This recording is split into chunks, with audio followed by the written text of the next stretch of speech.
Hello everyone, welcome to exam forum के आज के इस वीडियो में हम railway NTPC CBT 2 and group D परीक्षा के लिए स्पेशल करंट अफेयर की सीरीज से वीडियो नंबर 5 डिस्कस करेंगे। इससे पहले इस सीरीज में हमारे टोटल 4 वीडियो आ चुके हैं, जिनका लिंक आपको नीचे डिस्क्रिप्शन बॉक्स में प्लेलिस्ट के फॉर्म में मिल जाएगा। इस सीरीज में हम अक्टूबर 2020 से लेकर मार्च 2022 तक के जितने भी महत्वपूर्ण करंट अफेयर्स क्वेश्चन बन सकते हैं, उन सभी क्वेश्चन को डिटेल में एक साथ कवर कर रहे हैं। इस वीडियो की जो पीडीएफ फाइल है आप हमारे टेलीग्राम चैनल से डाउनलोड कर सकते हैं, जिसका लिंक आपको नीचे डिस्क्रिप्शन बॉक्स में प्लेलिस्ट के फॉर्म में मिल जाएगा, या आप डायरेक्ट टेलीग्राम पर जाकर एग्जाम फोरम पीडीएफ के नाम से सर्च कर सकते हैं। तो चलिए शुरू करते हैं अब आज का वीडियो। आज का पहला क्वेश्चन है, किस राज्य ने कोविड-19 में अपने पति को खोने वाली महिलाओं की मदद के लिए मिशन वात्सल्य शुरू किया है? तो इस क्वेश्चन का राइट आंसर है बी, महाराष्ट्र राज्य ने। अब आपको इसी से रिलेटेड अगला क्वेश्चन है, कोविड-19 के कारण अपने माता पिता को खो चुके अनाथ हुए बच्चों के लिए कई राज्यों के द्वारा योजनाएं शुरू की गई हैं, जैसे असम राज्य के द्वारा मुख्यमंत्री शिशु सेवा योजना, उत्तर प्रदेश राज्य के द्वारा मुख्यमंत्री बाल सेवा योजना, उत्तराखंड राज्य के द्वारा मुख्यमंत्री वात्सल्य योजना, जबकि केंद्र सरकार के द्वारा PM cares for children scheme शुरू की गई है। अगला क्वेश्चन है, पैरा ओलंपिक 2020 में सुमित अंतिल ने स्वर्ण पदक जीता है। आपको बताना कि सुमित अंतिल का संबंध किस खेल से है। सुमित अंतिल जो कि एक भाला फेंक यानी कि जोवेनियल थ्रोवर खिलाड़ी हैं। यहाँ पर बात की गई है पैरा ओलंपिक की, तो अब आपको इससे रिलेटेड जितने भी क्वेश्चन बन सकते हैं सारे क्वेश्चन एक साथ याद रखना है। पैरा ओलंपिक का मतलब हुआ यह होता है कि इसमें सिर्फ दिव्यांग खिलाड़ी पार्टिसिपेट करते हैं। टोक्यो 2020 पैरा ओलंपिक खेलों में भारत ने टोटल 19 मेडल जीता। 19 में से 6 हैं ब्रॉन्ज, 8 हैं सिल्वर और 5 हैं गोल्ड मेडल। टोक्यो पैरालंपिक 2020 में भारत की रैंक है 24। अब आपको इन 5 खिलाड़ियों के नाम याद रखने हैं जिन्होंने स्वर्ण पदक जीता है। ये 5 खिलाड़ी कौन कौन से हैं? कृष्णा नागर जो कि बैडमिंटन खिलाड़ी हैं, प्रमोद भगत बैडमिंटन खिलाड़ी हैं, अवनी लेखरा जो कि निशानेबाज खिलाड़ी हैं, मनीष नरवाल जो कि निशानेबाज हैं, सुमित अंतिल जो कि भाला फेंक खिलाड़ी हैं।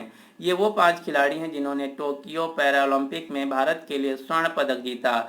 इसके अलावा एक अन्य खिलाड़ी का आपको नाम याद रखना है, इनका नाम है सुभाष यथिराज। सुभाष यथिराज जिन्होंने टोक्यो पैरालंपिक में बैडमिंटन में रजत पदक जीता। सुभाष यथिराज जो कि एक आईएएस अधिकारी हैं, ये वर्तमान में नोएडा उत्तर प्रदेश के डीएम हैं, डिस्ट्रिक्ट मजिस्ट्रेट हैं। इसलिए क्वेश्चन महत्वपूर्ण हो जाता है, आपको याद रखना है। यदि बात की जाए टोक्यो ओलंपिक 2020 की, तो टोक्यो ओलंपिक 2020 जिनका आयोजन 2021 में किया गया, टोक्यो ओलंपिक 2020 में भारत ने कुल 7 मेडल जीता। 7 में से 4 हैं कांस्य, 2 हैं रजत, 1 है स्वर्ण पदक। भारत की रैंक थी 48। टोक्यो पैरा ओलंपिक की जस्ट डबल थी 48। अब आपको इन 7 खिलाड़ियों के नाम याद रखने। ये 7 खिलाड़ी कौन कौन से हैं? नीरज चोपड़ा जिन्होंने स्वर्ण पदक जीता भाला फेंक प्रतियोगिता में, साइकोम मीराबाई चानू जिन्होंने रजत पदक जीता भारोत्तोलन में 49 कैटेगरी में, रवि कुमार दहिया जिन्होंने रजत पदक जीता कुश्ती में, बजरंग पुनिया जिन्होंने कांस्य पदक जीता कुश्ती में, पीवी सिंधु जिन्होंने कांस्य पदक जीता बैडमिंटन में, लवलीन बोरगोहेन जिन्होंने कांस्य पदक जीता मुक्केबाजी में, और हमारी भारतीय राष्ट्रीय पुरुष हॉकी टीम जिन्होंने कांस्य पदक जीता फाइनल में जर्मनी को हराकर। और इसी से रिलेटेड कई बार परीक्षा में क्वेश्चन पूछा गया है कि टोक्यो ओलंपिक तथा टोक्यो पैरालंपिक में फ्लैग बेरियर यानी कि भारतीय ध्वजवाहक कौन थे? तो टोक्यो ओलंपिक में भारतीय ध्वजवाहक उद्घाटन समारोह में थे मनप्रीत सिंह तथा एमसी मैरीकॉम, जबकि समापन समारोह के भारतीय ध्वजवाहक थे बजरंग पुनिया। यदि बात की जाए टोक्यो पैरालंपिक की, तो टोक्यो पैरालंपिक में भारतीय ध्वजवाहक थे उद्घाटन समारोह के टेकचंद, जबकि समापन समारोह की ध्वजवाहक थी अवनी लेखरा। ये जो क्वेश्चन है बहुत ही महत्वपूर्ण है, आपको याद रखना है। इसी से रिलेटेड अगला क्वेश्चन है, टोक्यो ओलंपिक का शुभांकर क्या है, मस्कट क्या है? तो उत्तर होगा मिराइतोवा, जबकि टोक्यो पैरालंपिक का शुभांकर यानी कि मस्कट है सोमाइटी। अगला क्वेश्चन है, फादर ऑफ पैरालंपिक खेलों का किसे कहा जाता है, यानी कि पैरालंपिक खेलों का जनक किसे कहा जाता है? तो उत्तर होगा लुडविग गुटमैन को। और पैरालंपिक खेलों की शुरुआत होती है 1960 में, जबकि आधुनिक ओलंपिक खेलों की शुरुआत होती है 1896 में ग्रीस के एथेंस शहर से। अंतर्राष्ट्रीय स्तर पर ओलंपिक की गवर्निंग बॉडी है अंतर्राष्ट्रीय ओलंपिक समिति, जिसका मुख्यालय स्विट्जरलैंड के लाउजेन शहर में। वर्तमान में इसके अध्यक्ष हैं थॉमस बाग।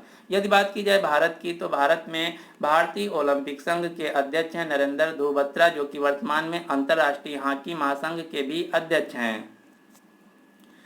ग्रीष्मकालीन ओलंपिक खेल 2020 का आयोजन 2021 में जापान की राजधानी टोक्यो में किया गया। इसके 4 साल बाद 2024 में फ्रांस की राजधानी पेरिस में, 2028 में अमेरिका के लॉस एंजल्स में और ग्रीष्मकालीन ओलंपिक खेल 2032 का आयोजन ऑस्ट्रेलिया के ब्रिस्बेन शहर में किया जाएगा।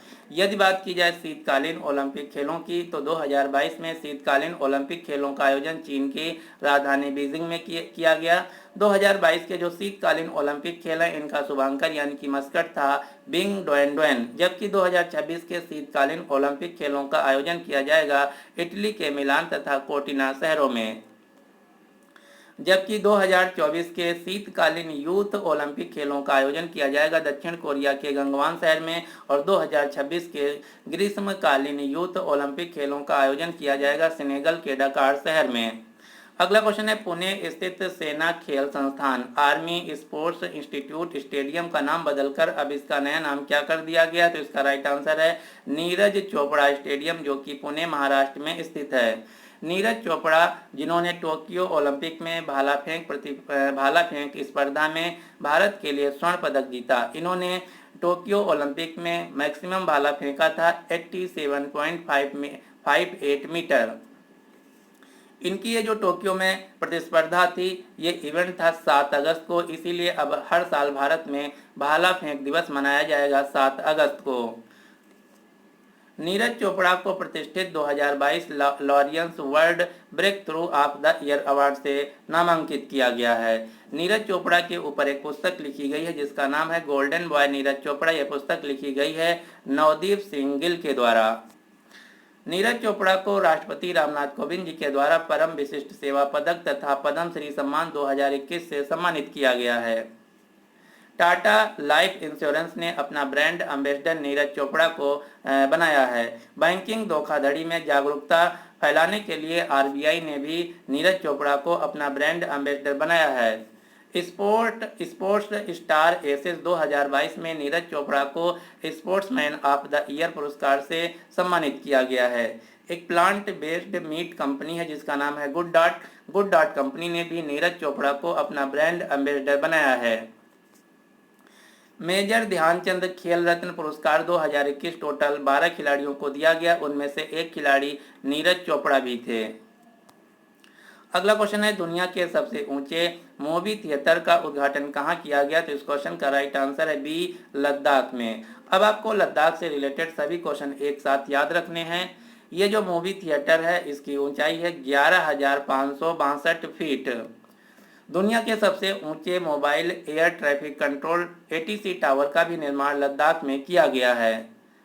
दुनिया की सबसे ऊंची मोटर योगी सड़क, जिसको world Guinness book of record भी दिया गया है, जिसकी ऊंचाई है 19,300 फीट, ये पूर्वी लद्दाख के उमलिंगला दर्रे में बनाई गई है। जल के महत्व के बारे में जानकारी देने के लिए लद्दाख में हर महीने जल माह या पानी माह की शुरुआत की गई है। अगला क्वेश्चन है, जम्मू कश्मीर और उच्च न्यायालय का नाम बदलकर अब इसका नया नाम जम्मू कश्मीर और लद्दाख उच्च न्यायालय कर दिया गया है। इसमें लद्दाख शब्द को ऐड किया गया है। लद्दाख जो केंद्र शासित प्रदेश है, ये वर्ष 2025 तक ऑर्गेनिक स्टेट बनना चाहता है, जिसके लिए सिक्किम राज्य के साथ समझौता किया है।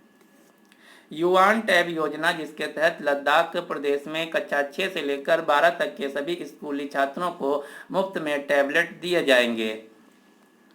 केंद्र शासित प्रदेश लद्दाख ने हाल ही में अपना राजकीय पशु घोषित किया है हिम तेंदुए को, जबकि राजकीय पक्षी घोषित किया है काली गर्दन वाली क्रेन को। लद्दाख में पहला केंद्रीय विश्वविद्यालय लद्दाख राज्य का बनेगा, जिसका नाम होगा सिंधु केंद्रीय विश्वविद्यालय। लद्दाख की राजधानी है लेह। लद्दाख में 2 जिले हैं, लेह और करगिल। वर्तमान में लद्दाख के उपराज्यपाल हैं राधा कृष्ण माथुर। जो लद्दाख केंद्र शासित प्रदेश है, ये 31 अक्टूबर 2019 को बना था। वर्तमान में भारत में कुल 28 राज्य तथा 8 केंद्र शासित प्रदेश हैं। अगला क्वेश्चन है असंगठित यानी कि अनऑर्गेनाइज सेक्टर में श्रमिकों को सरकारी योजनाओं से जोड़ने के लिए ई श्रम पोर्टल किस मंत्रालय ने लॉन्च किया है? तो ई श्रम पोर्टल लॉन्च किया गया श्रम और रोजगार मंत्रालय के द्वारा, जिसके वर्तमान में मंत्री हैं भूपेंद्र सिंह। अब आपको सभी मंत्रालय, विभाग या राज्यों के द्वारा जो ऐप या पोर्टल लॉन्च किए गए हैं उनको एक साथ याद रखना है। जैसे फास्टर नाम का जो सॉफ्टवेयर है ये सुप्रीम कोर्ट के द्वारा लॉन्च किया गया है। सुपेश पोर्टल सुप्रीम कोर्ट के द्वारा लॉन्च किया गया है। प्रूफ नाम का एप्लीकेशन तथा सतर्क नागरिक ऐप जम्मू कश्मीर राज्य के द्वारा लॉन्च किया गया है। सेहत ओपीडी पोर्टल रक्षा मंत्रालय के द्वारा, मधु क्रांति पोर्टल कृषि मंत्रालय के द्वारा, ई संता पोर्टल वाणिज्य और उद्योग मंत्रालय के द्वारा, women bill web platform Google company के द्वारा, युक्त धारा पोर्टल विज्ञान और प्रौद्योगिकी मंत्रालय के द्वारा, सेज पोर्टल सामाजिक न्याय और अधिकारिता मंत्रालय के द्वारा, असीम पोर्टल कौशल विकास और उद्यमिता मंत्रालय के द्वारा, जबकि प्राण पोर्टल पर्यावरण वन और जलवायु परिवर्तन मंत्रालय के द्वारा लॉन्च किया गया है। आपको इसका स्क्रीनशॉट ले लेना है, यहाँ से निश्चित ही आपके परीक्षा में एक क्वेश्चन पूछा जाएगा। अगला क्वेश्चन है आईसीआईसी बैंक के एमडी और सीईओ पद पर फिर से किसे नियुक्त किया गया? तो इस क्वेश्चन का राइट आंसर है बी, संदीप बख्शी को। आईसीआईसी बैंक जो कि भारत की दूसरी सबसे बड़ी प्राइवेट बैंक है एचडीएफसी बैंक के बाद। यदि आपसे क्वेश्चन पूछा जाए भारत की सबसे बड़ी प्राइवेट बैंक कौन है, तो उत्तर होगा एचडीएफसी बैंक। दूसरी सबसे बड़ी बैंक है आईसीआईसी और तीसरी सबसे बड़ी बैंक है एक्सिस। इसी प्रकार से पब्लिक सेक्टर में भारत की सबसे बड़ी बैंक है एसबीआई, दूसरी सबसे बड़ी बैंक है पीएनबी, तीसरी सबसे बड़ी है बीओबी। अब कई बार परीक्षा में आईसीआईसी बैंक का फुल फॉर्म पूछ लिया जाता है, तो आईसीआईसी बैंक का फुल फॉर्म है industrial credit and investment corporation of India bank. ICICI bank का मुख्यालय है बड़ोदरा और इसका टैगलाइन है हम है ना ख्याल आपका। अगला क्वेश्चन है काजिंद नाम का जो एक्सरसाइज है भारत किस देश के साथ कंडक्ट करता है? तो काजिंद नाम का जो एक्सरसाइज है भारत कजाकिस्तान देश के साथ कंडक्ट करता है। कजाकिस्तान देश जो कि सेंट्रल एशिया यानी कि मध्य एशिया का एक देश है जिसकी राजधानी है नूर सुल्तान। और इसी से रिलेटेड अगला क्वेश्चन है खंजर नाम का जो मिलिट्री एक्सरसाइज है भारत किर्गिस्तान देश के साथ कंडक्ट करता है। अब आपको मध्य एशिया यानी कि सेंट्रल एशिया के 5 देशों के नाम याद रखने हैं। ये मोस्ट कंफ्यूजिंग देश हैं और यहाँ से बार बार परीक्षा में राजधानी और इनकी मुद्रा का नाम पूछा जाता है। तो ये हैं 5 मध्य एशियाई यानी कि सेंट्रल एशियन कंट्री। कौन कौन से? कजाकिस्तान जिसकी राजधानी है नूर सुल्तान, मुद्रा है टेंजी। किर्गिस्तान जिसकी राजधानी है बिश्केक, मुद्रा है सोम। उज्बेकिस्तान जिसकी राजधानी है ताशकंद, मुद्रा है सोम। तजाकिस्तान जिसकी राजधानी है दुशांबे, मुद्रा है सोमानी। तुर्कमेनिस्तान जिसकी राजधानी है अशगाबाद और मुद्रा है मन्नत। इन 5 देशों से इनकी बार बार राजधानी और मुद्रा का नाम पूछा जाता है, तो आपको इनको रट लेना है। अब आपको कुछ जो मिलिट्री एक्सरसाइज हैं भारत अन्य देशों के साथ कंडक्ट करता है उनको एक साथ याद रखना है। भारत जापान के साथ 5 मिलिट्री एक्सरसाइज कंडक्ट करता है। ये 5 मिलिट्री एक्सरसाइज कौन कौन सी हैं? Shinyuu, Maitri, Sahyog, Kaijin, Dharma Guardian, Malabar exercise. Malabar exercise में भारत जापान के साथ साथ ऑस्ट्रेलिया और अमेरिका देश भी होता है। भारत अमेरिका के साथ 3 मिलिट्री एक्सरसाइज कंडक्ट करता है। ये 3 मिलिट्री एक्सरसाइज कौन कौन सी हैं? वज्र प्रहार, युद्ध अभ्यास तथा टाइगर ट्रायम्फ। भारत मालदीव देश के साथ इक्विवेरियन नाम की एक्सरसाइज करता है।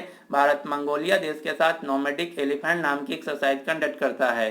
भारत बांग्लादेश के साथ संप्रीति नाम की एक्सरसाइज करता है। भारत संयुक्त अरब अमीरात के साथ डेजर्ट ईगल नाम की एक्सरसाइज कंडक्ट करता है। इसी प्रकार से भारत फ्रांस के साथ 3 मिलिट्री एक्सरसाइज करता है। ये 3 मिलिट्री एक्सरसाइज कौन कौन सी हैं? शक्ति, गरुणा और वरना। लेकिन यहाँ पर आपको ध्यान देना, शक्ति से कंफ्यूज नहीं होना। शक्ति से रिलेटेड कुछ अन्य मिलिट्री एक्सरसाइज इस प्रकार से हैं। जो गरुणा शक्ति है ये भारत इंडोनेशिया के साथ करता है। समुद्र शक्ति भारत इंडोनेशिया के साथ करता है। मित्र शक्ति भारत श्रीलंका के साथ करता है, जबकि हरिमऊ शक्ति भारत मलेशिया के साथ कंडक्ट करता है। लेकिन यदि सिर्फ शक्ति या सिर्फ गरुणा सिर्फ वरुणा पूछा जाए तो उत्तर होगा भारत फ्रांस के साथ मिलिट्री एक्सरसाइज कंडक्ट करता है। अगला क्वेश्चन है दुनिया के सबसे बड़े और सबसे ऊंचे ऑब्जर्वेशन व्हील को कहां पर लॉन्च किया गया है? तो इसका राइट आंसर है दुबई शहर में। ऑब्जर्वेशन व्हील क्या है? आप ये जो फोटो में देख पा रहे हैं ये है ऑब्जर्वेशन व्हील जिसका नाम है एन दुबई, जिसकी ऊंचाई है 250 मीटर और दुबई से ही रिलेटेड अगला क्वेश्चन है, दुबई दुनिया का पहला सरकार बन गया है जिसने 100% कागज रहित सरकार शुरू किया है, यानी कि दुबई की सरकार किसी भी कागज का इस्तेमाल कामकाज में नहीं करती है। तो आपको याद रखना है, दुबई 100% कागज रहित होने वाली दुनिया की पहली सरकार बन गई है। दुबई जो कि संयुक्त अरब अमीरात का एक शहर है। अगला क्वेश्चन है, टोक्यो पैरालंपिक ओपनिंग सेरेमनी में भारत के ध्वजवाहक कौन थे? तो मैं क्वेश्चन आपको बता चुका हूं। ओपनिंग सेरेमनी में थे टेकचंद, जबकि क्लोजिंग सेरेमनी में थी अवनी लेखरा। अगला क्वेश्चन है, वांचुआ महोत्सव किस राज्य में मनाया जाता है? तो इसका संबंध है असम राज्य से। असम राज्य में ही बिहू त्योहार तथा बिहू नृत्य मनाया जाता है। असम राज्य के गुवाहाटी में कामाख्या देवी माता मंदिर है और इसी कामाख्या देवी माता मंदिर परिसर में अम्बुबाची मेला का आयोजन किया जाता है। असम राज्य के राज्यपाल हैं जगदीश मुखी, मुख्यमंत्री हैं हेमंत बिस्व शर्मा, राजधानी है दिसपुर। जो हेमंत बिस्व शर्मा है ये वर्तमान में बैडमिंटन एसोसिएशन ऑफ इंडिया, भारतीय बैडमिंटन संघ के प्रेसिडेंट हैं, अध्यक्ष हैं। अगला क्वेश्चन है, अफगानिस्तान में फंसे नागरिकों को निकालने के लिए भारत ने किस मिशन की शुरुआत की थी? तो आप सभी को पता होगा कि अफगानिस्तान को 16 अगस्त 2021 को तालिबान ने ओवरटेक कर लिया है। उसके बाद वहां पर फंसे हुए भारतीय नागरिकों को निकालने के लिए भारत सरकार ने ऑपरेशन देवी शक्ति शुरू किया था। यह क्वेश्चन बहुत ही महत्वपूर्ण है, आपको याद रखना है। इसी से रिलेटेड अगला क्वेश्चन है, अफगानिस्तान देश का पहले नाम हुआ करता था Islamic Republic of Afghanistan. Taliban ने इसका नाम बदलकर अब इसका नया नाम कर दिया है Islamic emirate of Afghanistan. Republic के स्थान पर एमिरेट शब्द को रिप्लेस कर दिया है। अफगानिस्तान देश में दो बांध हैं, ये दो बांध कौन कौन से हैं? सहतूत या लालंदर बांध, दूसरा है सलमा बांध जिसे हम अफगान इंडिया फ्रेंडशिप डैम के नाम से भी जानते हैं। ये जो दोनों बांध हैं भारत सरकार के द्वारा कंस्ट्रक्शन किया गया है, भारत सरकार के द्वारा बनाए गए हैं। तो ये क्वेश्चन बहुत ही महत्वपूर्ण है, आपके एग्जाम में पूछा जा सकता है कि सहतूत बांध या लालंदर बांध या सलमा बांध किस देश में स्थित है? तो उत्तर होगा अफगानिस्तान देश में। इसी से रिलेटेड अगला क्वेश्चन है, हाल ही में यूक्रेन में फंसे भारतीयों को निकालने के लिए भारत सरकार ने ऑपरेशन गंगा शुरू किया था। अगला क्वेश्चन है, दुनिया के सबसे कम उम्र के शतरंज ग्रैंड मास्टर कौन बन गए हैं? तो इस क्वेश्चन का राइट आंसर है सी, अभिमन्यु मिश्रा। अभिमन्यु मिश्रा जो कि भारतीय मूल के अमेरिकी शतरंज खिलाड़ी हैं, इन्होंने ये जब प्रतियोगिता जीती तब उस समय इनकी आयु थी मात्र 12 साल 4 महीने 25 दिन। इन्होंने सर्गेई कर्जगिन का जो कई वर्षों का लंबा रिकॉर्ड था उसको तोड़ दिया है। तो आपको याद रखना है, वर्तमान में दुनिया के सबसे कम उम्र के शतरंज ग्रैंड मास्टर बन गए हैं अभिमन्यु मिश्रा। अब आपको शतरंज यानी कि चेस से रिलेटेड जितने भी महत्वपूर्ण क्वेश्चन बन सकते हैं उन सभी क्वेश्चंस को एक साथ याद रखना है। जैसे पहला क्वेश्चन है, फिडे विश्व शतरंज चैंपियनशिप 2021 को किसने जीत लिया? तो इस क्वेश्चन का राइट आंसर है डी, मैग्नस कार्लसन ने। मैग्नस कार्लसन जो कि नॉर्वे देश के खिलाड़ी हैं। लेकिन आपको ध्यान देना है, यदि आपसे क्वेश्चन पूछा जाए विश्व रैपिड शतरंज चैंपियनशिप 2021 को किसने जीत लिया? तो उत्तर होगा उज्बेकिस्तान देश के खिलाड़ी नादिर बेक अब्दुलसत्तारोव ने। अगला क्वेश्चन है, टाटा स्टील शतरंज टूर्नामेंट 2022 को किसने जीत लिया? तो उत्तर होगा मैग्नस कार्लसन ने। और इसी प्रतियोगिता में टाटा चैलेंजर शतरंज टूर्नामेंट 2022 को जीत लिया है भारत के शतरंज खिलाड़ी एरिगैसी अर्जुन ने। अब मैं जो क्वेश्चन बताने जा रहा हूँ बहुत ही महत्वपूर्ण है। क्वेश्चन क्या है? फिडे शतरंज ओलंपियाड 2022 का आयोजन भारत के चेन्नई में किया जाएगा। 1927 के बाद यह पहली बार है जब भारत में फिडे शतरंज ओलंपियाड का आयोजन किया जाएगा, क्योंकि इसका पहले आयोजन रूस देश में होने वाला था, लेकिन रूस देश ने यूक्रेन पर आक्रमण कर दिया, जिसकी वजह से फिडे ने रूस को इस प्रतियोगिता से बाहर कर दिया। अगला क्वेश्चन है, मैग्नस कार्लसन ने मेल्ट वाटर चैंपियन शतरंज टूर 2022 का खिताब जीत लिया है। मास्टर कार्ड कंपनी ने वैश्विक ब्रांड एम्बेसडर के रूप में शतरंज खिलाड़ी मैग्नस कार्लसन को नियुक्त किया है। भारतीय शतरंज खिलाड़ी डी गुकेश ने ला रोडा अंतर्राष्ट्रीय ओपन शतरंज टूर्नामेंट को जीत लिया है। भारतीय शतरंज खिलाड़ी डी गुकेश ने ही नॉर्वे शतरंज ओपन टूर्नामेंट को जीत लिया है। भारतीय शतरंज खिलाड़ी आर प्रज्ञानंदा ने रेकियाविक ओपन शतरंज टूर्नामेंट को जीत लिया है। अगला क्वेश्चन है, अखिल भारतीय शतरंज संघ ऑल इंडिया चेस फेडरेशन के अध्यक्ष के तौर पर किसे नियुक्त किया गया? तो इस क्वेश्चन का राइट आंसर है ए संजय कपूर को। अब आपको इसी से रिलेटेड अगला क्वेश्चन याद रखना है। अखिल भारतीय शतरंज संघ ने भारत की पहली चेस यानी कि शतरंज अकादमी खोलने का निर्णय लिया है, जो कि उड़ीसा के भुवनेश्वर शहर में खोली जाएगी। और इसी से रिलेटेड अगला क्वेश्चन है, भारत की पहली अत्याधुनिक पैरा बैडमिंटन अकादमी खोली गई है लखनऊ उत्तर प्रदेश में। भारतीय रेलवे के द्वारा भारत की सबसे बड़ी कुश्ती अकादमी खोली जाएगी दिल्ली के किशनगंज एरिया में। अगला क्वेश्चन जो कि चेस से ही रिलेटेड है, प्रियंका नोटक्की भारत की 23वीं महिला ग्रैंड मास्टर बनी है। प्रियंका नोटक्की जो कि आंध्र प्रदेश के विजयवाड़ा शहर से हैं। वंतिका अग्रवाल ने राष्ट्रीय महिला ऑनलाइन शतरंज चैंपियनशिप 2021 को जीत लिया है। अगला क्वेश्चन है, भारतीय शतरंज ग्रैंड मास्टर विश्वनाथन आनंद ने स्पार्क्सन ट्रॉफी 2021 को जीत लिया है।